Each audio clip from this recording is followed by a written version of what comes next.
cenah 80% penyakitnya diakibatkan dina pikiran.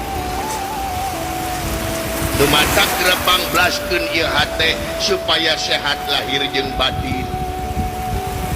Di mana ngalakukeun kasalahan buru-buru pentah hampurana bisi kaburu maut.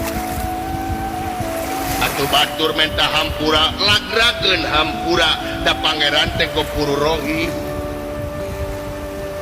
Maha hampura pangeran teh mah nya urang makhluk dah. Nya timbalan bisi kaburu maut sabab lamun ngagubuk anjeun kaitu ka dendam kabenci jeung kasulit hati kabawa ka akhirat engke teh ku bumi teu ditampi ku jagat teu ditarima komo kunu murbeng alam marakayangan kabedol ku kapanasaran dunya teh sabab kageuleuh jeung kabenci tinggalkeun di